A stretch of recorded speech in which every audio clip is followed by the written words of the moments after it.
This is my toaster.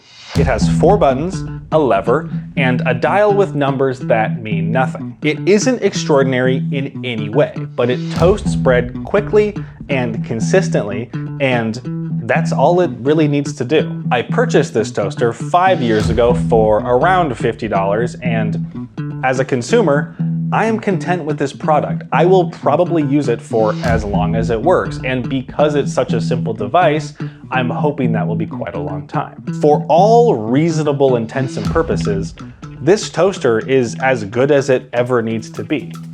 However, for companies that make toasters, this is a problem. The last thing a toaster company wants to hear is that I, the consumer, don't see a need to ever buy a new toaster.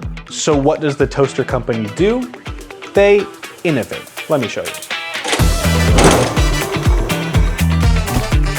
This is my parents' toaster. I came all the way to my childhood home to show you this toaster.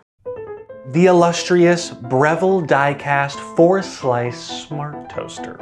This toaster retails for $200, a whopping 4 times the price of my humble peasant toaster back at home. So this must be better, right? Let's take a look. On Breville's website, the product page for this toaster touts many crowning achievements. Innovative auto features, 4-slice capacity, variable browning control, 1-touch lowering, easy cleaning. A real word salad of a product page, if you ask me. By innovative auto features, they're referring to this self-explanatory a bit more button and this lift and look button, which I'll talk about in a second. 4-slice capacity. That's not a feature, that's just how big it is. Variable browning control. Also not really a feature, just an integral function of a toaster.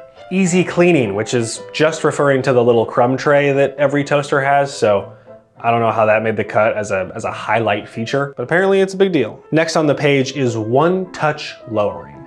And this is where things get stupid, in my opinion.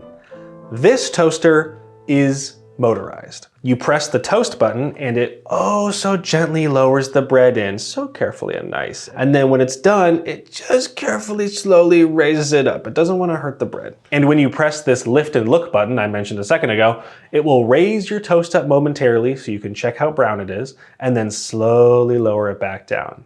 My only question is, why? Why is this motorized? All of a sudden, what was once a very mechanically simple mechanism is now potentially a point of failure that would render this $200 die-cast aluminum block useless. The part that bothers me the most is that this is what they're calling innovative. This is not innovative. Taking something that was already in its simplest, most reliable form and making it more complicated for no reason is not innovation. And it's unfortunate that when it comes to a lot of premium products, companies dive headfirst into this trap. Samsung makes a $2,000 fridge that has a screen on the door. What is that? Why is that? Who needs that? My MacBook Pro is one of the Johnny Ive specials that has this dumb touch bar that replaces a lot of crucial buttons like volume, brightness, play, pause, and also a bunch of other mostly useless gimmicks. Luckily, mine has never had an issue that simply rebooting didn't fix, but lots of people's did. And when you open your laptop in a coffee shop and Breaking Benjamin starts playing at full volume, you want a reliable way to turn it down because people do not think Breaking Benjamin is cool anymore. And the local teenagers at your Starbucks will point at you and laugh and call you cringe. And in the moment, you'll take it on the chin and pretend like you're laughing with them. But when you get home, you will cry in the shower. That happened to a friend of mine. Moving on, Teslas have almost 0 physical buttons and instead a giant screen that can make fart noises or whatever. I've seen these glass cooktops that have touch controls instead of knobs. That seems dumb, I don't want it. Maybe it doesn't always qualify as unnecessarily complex, but Physical button removal is a worldwide design epidemic that I just cannot get behind. I know in a lot of cases button removal is a cost-saving measure. I'm sure it's probably cheaper to mass manufacture a car interior that has no buttons and just one big screen that controls everything. But still, there is nothing more satisfying than using a well-made button switch or knob. Which does sound a little contradictory because a second ago I was just complaining about this toaster's buttons, but the buttons on this toaster aren't the problem. The problem is that the buttons and the motor are replacing a much simpler mechanism that, in my opinion, has better user feedback. I'll take the tactile spring stretch into a locking click over a button push any day. But everything's getting sleeker these days, you know?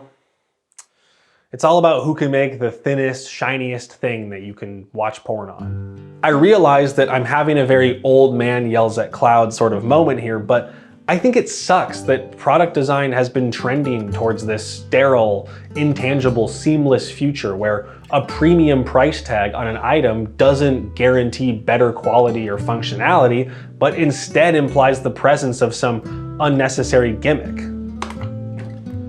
It goes so slow. Why does it lower it so slowly? It's a piece of toast, not a Fabergé egg, you idiot. In conclusion, probably don't spend $200 on this toaster.